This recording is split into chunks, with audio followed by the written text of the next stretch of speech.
గోవింద. సుప్రభాతంలో భాగంగా మనం తర్వాతి శ్లోకాలను నేర్చుకునే ప్రయత్నం చేద్దాం. అత్యాది సప్త ఋషయస్య ముపాస్య సంధ్యాం ఆకాశ సింధు కమలాని మనోహరాణి ఆదాయ పాదవిగమర్చయుతుం ప్రపన్నాః శేషాద్రిశేఖర విభో తవ సుప్రభాతం. అత్రి మొదలైనటువంటి 7 ఋషులు నిన్ను పూజించడానికి సంసిద్ధులై ఉన్నారు. ఎవరు అత్రి మహామణులు 7 అంటే అత్రి మహాముని, భరద్వాజుడు, గౌతముడు, జమదగ్ని, కశ్యపుడు, వశిష్ఠుడు, విశ్వామిత్రుడు. ఈ 7 వీళ్ళు మహాయోగులైన వాళ్ళు, మహర్షులు. సరే, వాళ్ళు నీకోసం రెడీగా ఉన్నారు. ఎలా ఉన్నారు? ఏం తీసుకున్నారు వాళ్ళు అంటే, ఆకాశ సింధు కమలాని మనోహరాణి. ఆకాశ సింధు, ఆకాశం నుంచి సింధు అంటే ప్రవాహం వస్తూ ఉంది, నది ప్రవాహం వస్తా అంటే ఆకాశగంగా జలాలు తీసుకున్నారు. ఆకాశ సింధు కమలాని మనోహరాణి, అక్కడి నుంచి ఆకాశ సింధులో ఉన్న ఆ కమలాలు తీసుకొని నీ పూజ కోసం సిద్ధమై ఉన్నారు. ఆదాయ పాదయుగమర్చయుతుం ప్రపన్నాః. ఆదాయ అంటే గ్రహించి, పాదయుగం ఆ పద్మాలను గ్రహించి నీ పాద పద్మాలను పూజించడానికి, అర్చించడానికి సంసిద్ధులై మర్చయుతం ప్రపన్నాః. వాళ్ళు అలా వేచి చూస్తున్నారు. భక్తిదే ప్రపన్నాం అంటే శరణాగతులై వేచి ఉండటం. వాళ్ళు నీకోసం వేచి చూస్తున్నారు. ఓ శేషాద్రి శేఖర విభో తవ సుప్రభాతం. శేషాద్రి, ఈ కొండకే శేషాద్రి అనే పేరు. మనం ఈ కొండ యొక్క నామాలు సవివరంగా తర్వాత వచ్చే శ్లోకాల్లో వస్తాయి. అప్పుడు పూర్తిగా వివరంగా చెప్పుకుందాం. ఈ సప్తర్షులు అంటే ఏంటంటే, మన శరీరపరంగా ఆలోచిస్తే ఈ 7 చక్రాలు. ఈ 7 చక్రాల్లో ద్వారా ఈ యొక్క శక్తి యొక్క వ్యక్తీకరణ కొనసాగుతూ ఉంటుంది. ఇది దేన్ని అనుసరించి జరుగుతుంది అంటే, లోపల ఉన్న పరమాత్మ యొక్క ఆజ్ఞానుసారం జరుగుతుంది. వీళ్ళు ఆకాశ సింధు కమలాని మనోహరాన్ని, ఆ విశ్వశక్తి ఏదైతే కురుస్తూ ఉందో దాన్ని గ్రహించి, దాని ద్వారా ఈ జీవుడు ఏవైతే అంతకుముందు చేసుకున్న కర్మలు ఏవైతే ఉన్నాయో వాటిని ఈ దేహం ద్వారా నడిపించడానికి సంసిద్ధమై ఉంటుందన్నమాట. ఇవి యొక్క ఎనర్జీ పాయింట్స్. అవి వాటి ద్వారా వాటి యొక్క శక్తిని బయటికి వ్యక్తం పరుస్తూ ఉంటాయి. అది ఎలా ఆత్మ యొక్క సంకల్పం, లోపలటువంటి ఈ ఆత్మ యొక్క సంకల్పానుసారం దాని యొక్క పర్మిషన్ అనుసరించే పోతూ ఉంటాయి. ఇది ఇక్కడ ఉన్నటువంటి అంతరార్థం. తర్వాత శ్లోకం చూద్దాం. పంచాననాబ్జ వషణ్ముఖవాసవాజ్య త్రైవిక్రమాదిచరితం విబుధాస్తువంతి భాషాపతి పఠతి వాసరశుద్ధిమారాత్ శేషాద్రిశేఖర విభో తవ సుప్రభాతం. పంచానన అబ్జ భవ షణ్ముఖ వాసవాద్య. పంచాననుడు, పంచాన అంటే 5 తలలు గలవాడు, మహేశ్వరుడు. అబ్జభవ, అబ్జము అంటే నాభి నుంచి భవ పుట్టినవాడు బ్రహ్మ. షణ్ముఖ 6 ముఖములు ఉన్నవాడు కుమారస్వామి. వాసవాద్య అంటే మహేంద్రుడు మొదలైన వారు. విబుధ దేవతలు మొదలైన. త్రైవిక్రమాది చరితం, త్రివిక్రమావతారం సంబంధంగా నీ చరితాన్ని స్తోత్రం చేస్తూ ఉన్నారు. వాళ్ళ దగ్గరికి వచ్చారు, రెడీగా ఉన్నారు. ఆ డోరు వెనకాల, డోరు పక్కన వాళ్ళంతా నిలబడి ఉన్నారు. పంచానన అబ్జభవ షణ్ముఖ వాసవాద్య, దేవతాగణం అంతా ఉన్నది. వాళ్ళు ఏంటి నిన్ను చేస్తున్నారు? త్రైవిక్రమాది చరితం. త్రివిక్రమ స్వామి వామనావతారంలో బలిచక్రవర్తి దగ్గర 3 అడుగులు నేల అడిగి దానంగా స్వీకరించి విపరీతంగా మొత్తం పెరిగిపోయి భూమిని, విశ్వాన్ని కొలిచాడు. అది త్రివిక్రమావతారం. అంటే విశ్వవ్యాప్తంగా ఉన్న విష్ణు యొక్క చైతన్యం ఆ స్వరూపంగా ఉన్నటువంటి నిన్ను స్తోత్రం చేస్తున్నారు. భాషాపతి, ఎవరు స్తోత్రం చేశారు? భాషాపతి బృహస్పతి దేవతల గురి మనం చేస్తున్నారు. వాసర శుద్ధివార నక్షత్ర చదువుతున్నాడు ఆయన, రెడీగా ఉన్నాడు. స్వామి శేషాద్రి శేఖర విభో తవ సుప్రభాతం. నీకు ఆ శేషాద్రి శేఖర విభో, ఈ శేషాద్రి శేఖరం అంటే ఈ కొండ యొక్క విభు, ఏ ప్రభువు నువ్వు, నీకు సుప్రభాతమగునుగాక అని ఇక్కడ చెప్తున్నాడు. ఇక్కడ అంతరార్థం ఏంటంటే, విశ్వవ్యాప్తమైనటువంటి చైతన్యము పంచానన అబ్జ భవ షణ్ముఖ వాసవాద్యా రకరకాల రూపంలో వ్యక్తీకరణ కొనసాగుతూ ఉంటుంది. వ్యక్తీకరణలో రకరకాల సమయాల్లో రకరకాల రూపంలో అదే ఒకే దైవశక్తి రకరకాలుగా వస్తుంది. అది ఇక్కడ చెప్పదలిచింది. అది త్రివిక్రమాది చరితం. ఈ మొత్తం విశ్వమండలమైనటువంటి దివ్యశక్తి ఒకటే, దేవుడు ఒక్కడే. ఇది రకరకాలుగా అలా వ్యక్తం అవుతూ ఉంటుంది అంతే. ఇది ఇక్కడ ఉన్నటువంటి అంతరార్థం. భాషా పఠతి వాసర శుద్ధి మానార్థం. పంచాంగాన్ని చెప్పాలని చదవాలంటే ఆ జీవుడు యొక్క ఏవైతే కర్మలు ఉన్నాయో ఈ జన్మకి సంబంధించి, తర్వాత ముందు జన్మకి సంబంధించి, తర్వాత వచ్చే జన్మకి సంబంధించి ఏవైతే ఉన్నాయో వాటికి సంబంధించిన లెక్కలు చూస్తున్నాడు. అవి నీకు తెలియపరుస్తూ ఉన్నాడు. ఇలా చేయాలంటే అది ఆ స్ఫురణ అనేది ఆత్మ కలిగిస్తూ ఉంది. ఓ శేషాద్రి శేఖర విభో నీకు సుప్రభాతం. తర్వాత శ్లోకం. ఈషత్ ప్రఫుల్ల సరసీను హనారికేళ పూకద్రుమాది సుమనోహర పాళికానాం ఆవాతి మందనిల సహ దివ్యగంధై శేషాద్రిశేఖర విభో తవ సుప్రభాతం. ఈషత్ ప్రఫుల్ల, ప్రఫుల్లము అంటే అప్పుడే వికసిస్తున్నది. సరసీరుహ నారికేళ పూగద్రమాది సుమనోహర పాళికానాం. సరసీరుహం అంటే తామర పువ్వులు, నారికేళం అంటే కొబ్బరి, పూగద్రుమాది సుమనోహర పాళికానాం కొబ్బరి పోక మొదలగు చెట్లు మిక్కిలి మనోహరంగా పువ్వులు పూస్తూ దివ్యగంధై మంచి సువాసనలు వస్తూ ఉన్నాయి. అనిల గాలి, అనిల అంటే గాలి, మందంగా, మందం, అనిల మంద అంటే మెల్లగా, ఆవాతి అంటే వీచుచూ ఉన్నది. ఈషత్ ప్రఫుల్ల సరసీరుహ నారికేళ పూగద్రుమాది సుమనోహర పాళికానాం ఆవాది మందమైల సహ దివ్యగంధై. ఈ చల్లటి గాలి చల్లగా మందంగా వస్తూ ఉంటే ఆ సంబంధించిన ఈ వృక్షజాతుల మీదుగా వస్తుంటే ఆ వృక్షాలపైన వచ్చేటువంటి మంచి సువాసన తీసుకొని వస్తుంది. ఆ గాలి కూడా నీకోసం వస్తుంది.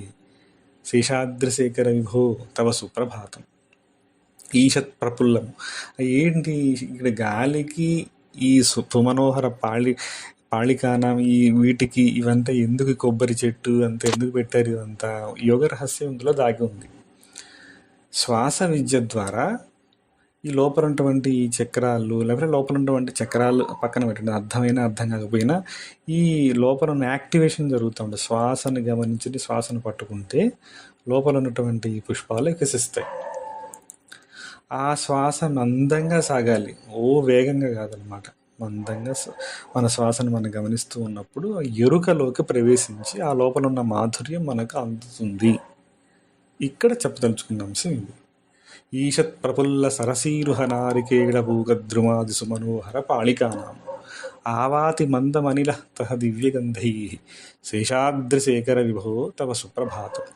ఇవన్నీ కూడా ఈ మెల్లగా గాలి వీస్తూ ఉంది, ఆ దివ్య పరిమళంతో ఉన్నది. నువ్వు లే స్వామి, నీకు సుప్రభాతం. అంటే ఏదైతే యోగ విద్య ద్వారానే మనలోకి మేల్కొలుపు కలుగుతుంది అని ఇక్కడ చెప్పడం. తర్వాతి శ్లోకం. ఉన్మీల్యనేత్రయుగ ఉత్తమ పంజరస్థా పాత్రా వశిష్ట కదళీ ఫల పాయసాని భుక్త్వా సలిలమః కేళిశుకా పఠంతి శేషాద్రిశేఖర విభో తవ సుప్రభాతం. ఇక్కడ అసలైన రహస్యం చెప్పేశాడు. ఉన్మీల్యనేత్రయుగ ఉత్తమ పంజరస్థ, శ్రేష్టములైన పంజరంలో కేళీశుకా 2 చిలుకలు లోపలున్నాయట.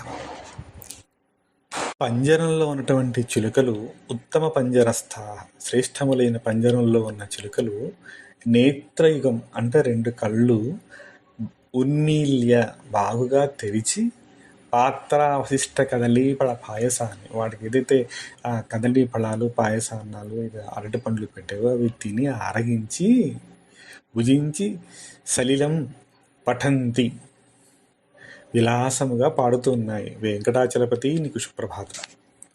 అంటే వెంకటేశ్వర మేలైన పంజరంది ఏందన్న ఈ పెంపుడు చిలుకలు కన్నులు తెరిచి గిన్నెల్లో ఆరగించగా మిగిలిన అరటి పండ్ల పాయసాన్నం తిని విలాసముగా పాడుచున్నావి, నేను పాడుతూ ఉన్నాయి, నువ్వు లే స్వామి అని చెప్తుంది. ఇక్కడ అర్థం పంజరంలో ఉన్నటువంటి చిలుకలు ఏంటి? లోపల ఉన్నటువంటి ఆత్మలే.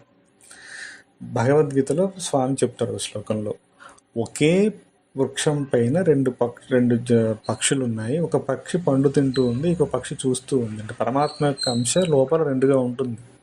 జీవుడు ఆ కర్మఫలాన్ని తింటూ అనుభవిస్తూ ఉంటాడు. ఇంకొక చిలుక చూస్తూ ఉంటుంది. ఇంకొక పక్షి చూస్తూ ఉంటుంది. అలా ఇవైతే అలాగే ఇక్కడ ఆ యొక్క సామీప్యాన్ని మనం చూసుకోవాలి. ఈ రెండు, ఒకటి కర్మఫలాన్ని అనుభవిస్తూ ఉంటుంది, ఇంకొక భాగం ఆత్మలో ఉన్న మరొక భాగం అది చూస్తూ ఉంటుంది. ఇదన్నమాట ఇక్కడ చెప్పబడ్డది. అది ఉంది స్వామి, అది నిన్ను గ్రహించి నీ వైపుకి పిలుస్తూ ఉంది.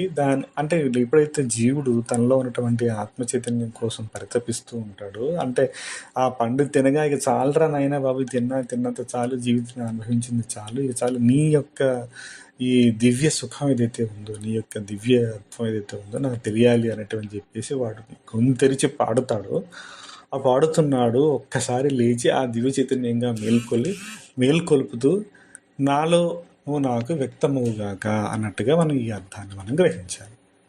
తర్వాత శ్లోకం. తంత్రీ ప్రకష్టమధుస్వనయా పిపంత్యా గాయత్యనంతచరితం తవ నారదోపి భాషా సమగ్రం సత్కతచారరమ్యం శేషాద్రిశేఖర విభో తవ సుప్రభాతం. నారదోపి, నారద మహాముని తంత్రీ ప్రకష్టమధురస్వనయా, తంత్రులు పట్టుకొని, వీణ తంత్రులు పట్టుకొని వాయిస్తూ ఉన్నారు. చక్కటి శబ్దం వస్తుంది.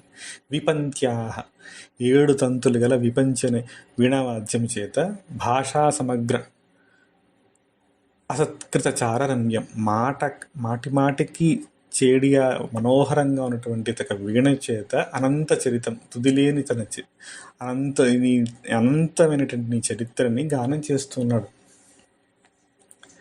గాయతి గానం చేస్తూ ఉన్నాడు. ఈ నారదుడు తన వీణ ద్వారా నిన్ను గానం చేస్తూ ఉన్నాడు. నారద మహాముని తంతులు నీడ్చి పట్టుడచే మధుర గానం చే వీణతో నిన్ను ఎప్పుడు నీ అనంత చరిత్రని గానం చేస్తూ ఉన్నాడు. పలుమార్లు రమ్యంగా చేస్తున్నాడు, గానం చేస్తున్నాడు. ఓ శేషాచలపతి, నీకు సుప్రభాతం. గానం చేయటువంటి లోపల భగవంతుని స్మరించటం. కలవు వెంకటనాయక, వెంకటనాయకము కలియుగంలో వెంకటేశ్వర స్వామి, ఆయన్నే ధ్యానించటం, వెంకట నామాన్ని స్మరించటం, ధ్యానించటం, ఇవంతా కూడా లోపల ఉంటాయి. ఎందుకైనా చేయటం అంటే విశ్వవ్యాప్తంగా ఉన్న విష్ణు చైతన్యాన్ని పట్టుకోవటం కోసం ఏదో ఒకటి ఆ నామంలో లేకపోతే ధ్యానం ఏదో ఒకటి పట్టుకొని చేసి అనంతంగా అలా చేస్తుంటే అప్పుడు కదలిక వస్తుంది. అలా చేస్తున్నాడు లే స్వామి అని చెప్తున్నాడు. ఇంకా తర్వాత శ్లోకం. భృంగావళీ చమకరంద రసానువిద్ధ ఝంకారగీత నినదైః సహ సేవనాయ నిర్యాంత్యుపాంత సరసీ కమలోదరేభ్యః శేషాద్రిశేఖర విభో తవ సుప్రభాతం. భృంగావళీచ, 9 గుంపు, మకరంద రసానువిద్ధ ఝంకార నినదైః, ఈ 9 గుంపు ఏం చేస్తుంది? తామర పువ్వు చుట్టూ కూడా ఝుమ్ అని నాదంతే చేస్తూ తిరుగుతూ ఉంటాయి. ఆ మకరందాన్ని గ్రోలుతూ ఉంటాయి. సరసీరుహేదరేభ్య, తటాకంతో తామర పూల మధ్య నుండి నిర్యాతి, బయటికి వస్తున్నాయి. తామర పువ్వుల నుంచి బయటకు, తామర పువ్వులు మకరందాన్ని తీసుకొని తన చుట్టూ విజృంభించిన గీతంతో ధ్వనులు చేస్తూ, ఝుంకారం చేస్తూ ఆ సరస్సుల లోపల తామర పువ్వు చుట్టూ ఉండి లోపలికి వెళ్ళి వారి మకరందాన్ని గ్రోలి బయటకు వస్తున్నాయి. అంటే అప్పటికి సూర్యోదయం అయ్యి తామర పూలు వికసించాయి. ఈ 9 వెళ్ళి ఆ మకరందాన్ని గ్రోలి వస్తున్నాయి. అంటే ఏవైతే ఈ లోపల ఇదంతా యోగ విద్యనే. ఏదైతే 7 చక్రాల్లో ఉన్నటువంటి జీవుడు అందులో ఒక్కొక్క చక్రంలోకి వెళ్ళి అందులో ఉన్నటువంటి రసాన్ని తీసుకున్నాడు. ఆల్రెడీ వాడు సంబంధించినటువంటి కర్మలన్నీ పూర్తి చేసుకుంటున్నాడు. మూలాధారంలో, స్వాధిష్టానంలో, మణిపూరకంలో, అనాహతంలో ఒక్కొక్కటిగా పూర్తి చేసుకుంటూ వస్తున్నాడు. ఇక చాలు నీ వైపుకి వస్తున్నాడు, అది నిన్ను సేవించడానికి వస్తున్నాడు. ఇక ఈ చక్రాల్లో ఏం లేదు, వీటిని సృష్టించిన సృష్టికర్త వైపుకి వెళ్ళాలి నేను అన్నటువంటి దాంతో ఆ పరంగా యోగి తను తాను తెలుసుకుంటూ వస్తున్నాడు. అది యొక్క యోగస్థితిని తెలియజేస్తుంది అనమాట. ఆ శేషాద్రిశేఖర విభో తవ సుప్రభాతం. తర్వాత శ్లోకం. యోషా గణేన వరధగ్ని విపద్యమానే ఘోషాలయేషు దధిమంధన తీవ్రఘోషాః రోషాత్ కలిం విదహతే కుకుభస్య కుంభాః శేషాద్రిశేఖర విభో తవ సుప్రభాతం. ఘోషాలయేషు, గొల్ల ఇళ్ళు, ఏషాగణేన స్త్రీజనం, ఈ ఆడవాళ్ళు అనమాట. గొల్ల ఇళ్లలో ఉన్న ఆడవాళ్ళు వరధగ్ని, మంచి పెరుగుని, శ్రేష్టమైన పెరుగుని చిరుకుతూ ఉన్నారు. విభద్యమానే, దదిమందన తీవ్ర ఘోష, వాటిని చిలుకుతూ ఉన్నారు ఆ పెరుగులో. ఎక్కడ కుకుభస్య కుంభ, కుంభం అంటే ది ఆ కడవ, ఆ కుంభ, అది ఆ కుండ, ఆ కుండలో ఉన్నటువంటి దీన్ని మొత్తం ఆ శబ్దం చేస్తూ తీస్తున్నారు అనమాట. అవి వాళ్ళు చిలుకుతూ ఉన్నారు. అది శబ్దం చేస్తూ ఉంది. గొల్ల ఇళ్లల్లో గొల్లభామలు పెరుగు చిలుకుతూ ఉన్నారు. ఆ చిలికిన ప్రతిధ్వని పెరుగు కడవలను దిక్కులను అలా అంత శబ్దం చేస్తూ ఉంది. వాళ్ళు వాళ్ళ వర్క్ చేసుకుంటున్నారు. తెల్లవారింది స్వామి, నువ్వు మేల్కు. శేషాద్రిశేఖర విభో తవ సుప్రభాతం. చిలకటం అంటే ఏమిటి? కింద నుంచి పైకి పనియోగపరంగా ఈ సాధన చేస్తూ వాడు నేను తెలుసుకుంటున్నాడు. లోపల ఆ జీవుడు తన ఈ పద్మాల ద్వారా, ఈ యోగ విద్య ద్వారా, శ్వాస ద్వారా మొత్తం తను తాను తెలుసుకుంటున్నాడు. దీన్ని గానం చేయటం ద్వారా, ధ్యానం చేయటం ద్వారా ఆ లోపల తను తాను తెలుసుకుంటూ ఉద్ధరింపబడుతున్నాడు, పైకి వస్తున్నాడు. స్వామి నువ్వు మేల్కో. ఇలా మొత్తం యోగ విద్యను మనకు అందిస్తూ ఉన్నాయి శ్లోకాలు. తర్వాత శ్లోకాలు మనం తెలుసుకుందాం. గోవింద గోవింద.